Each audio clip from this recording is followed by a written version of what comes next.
What you just witnessed was the manner in which a portion of the King's Court of King Bhuvanekabahu II had been demolished in an ad hoc manner.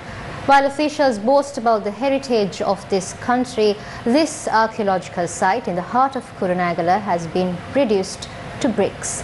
Protests were staged in the country demanding the arrest of those responsible for this incident. A group including civil society representatives, area residents and political representatives staged a protest at the Kurunegala town demanding the arrest of those involved in demolishing a building that was of archaeological importance.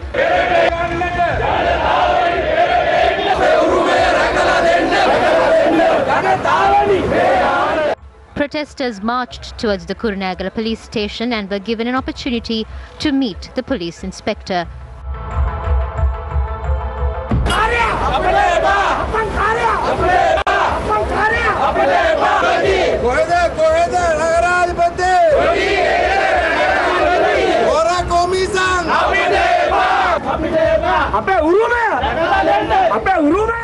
The inspector had informed that further investigations are being carried out into the incident. The National Bhikkhu Front, that is linked to the Janatha Vimukthi Peramuna, staged a protest this afternoon. They demanded those responsible behind the damage be brought before the law.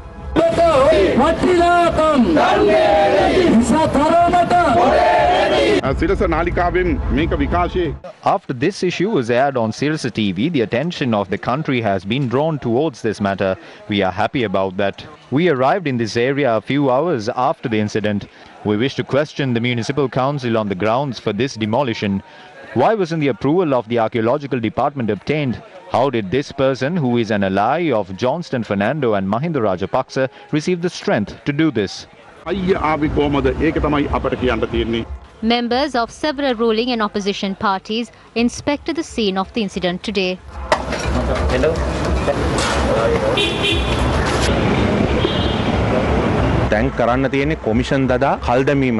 What must not be done now is to appoint commissions and delay this matter. The people linked to this must be arrested immediately. The President has a responsibility to entrust the police with this task. Appointing a commission is not a solution for this. We wish to state that this has been demolished in a bid to support their projects such as the construction of hotels. That is why they have completely disregarded whether it was King Bhuvanekabahu who stayed here or whether this was an archaeological site. Johnston Fernando is the Minister of Highways. We all know that it is Nama Rajapaksa who is backing Minister Johnston Fernando. Therefore, the President and the Prime Minister must bear complete responsibility for this incident. We have been told that there is a treasure here and that they might have done this to obtain the treasure. The day before this incident took place, people have noticed that around 4 or 5 vehicles had visited that area. I feel like people like the Kurunegala mayor must first reveal their ordinary level examination results before attempting to rewrite history. It is Minister Johnston Fernando who is behind this. There is a concern whether he is trying to acquire this to set up the next bar in the area.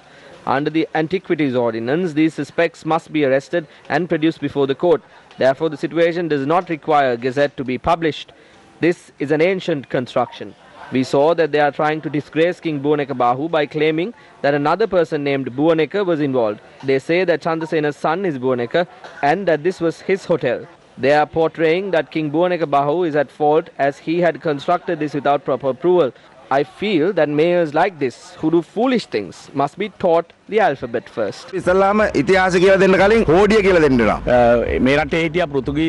Portuguese, Dutch and the British were in this country. These places were protected even during their time. At this time, the President must implement the law before the people.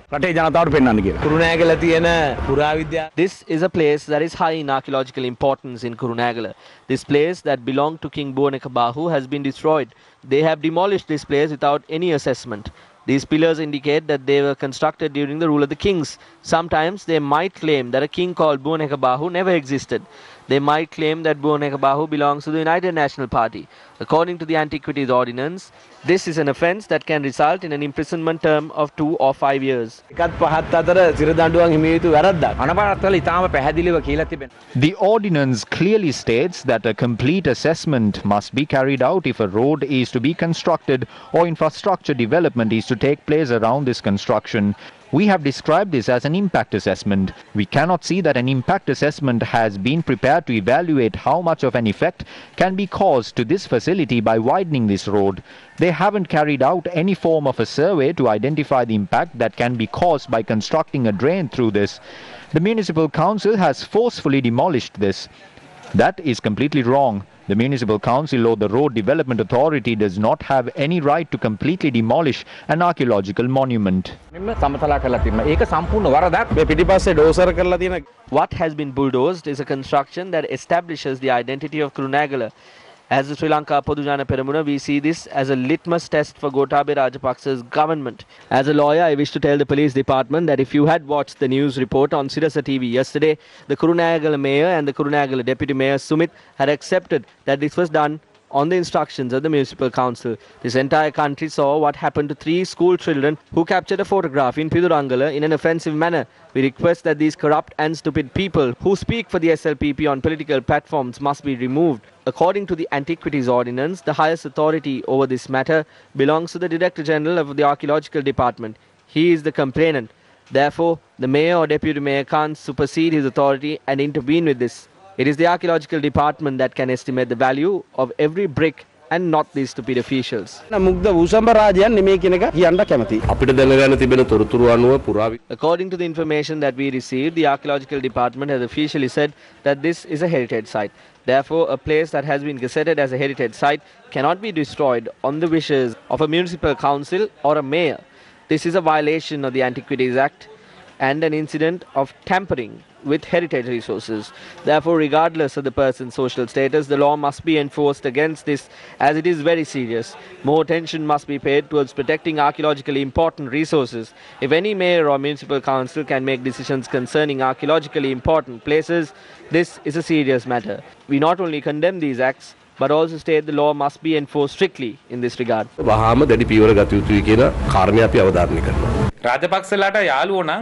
If the suspects are close to the Rajapaksas, they will not take action even if the entire structure is demolished. If they are told that there are around 5 sacks of gems or that gold has been buried, they will demolish the entire construction. That is the nature of these people. Shouldn't they be arrested? If the people implementing the law, including the mayor, are behaving in this manner, what can we say about the others? The committee appointed by the Prime Minister to investigate this incident inspected the location today.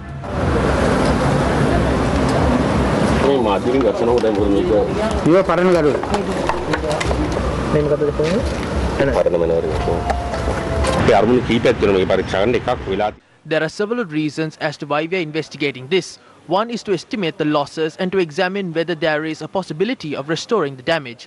We are also looking into the historical value of this. We have gathered enough data to submit a report. We hope that we can submit our report to the Prime Minister through our secretary before next Tuesday. We are trying our best to finish the report tomorrow and to submit it on Monday. I believe that the law will be enforced. According to the Antiquities Ordinance number 28 of 1998, offences relating to the theft and destruction of antiquities can result in a jail term of 2 to 5 years. In such instances, the suspects cannot be granted bail until the hearing of the cases concludes in court.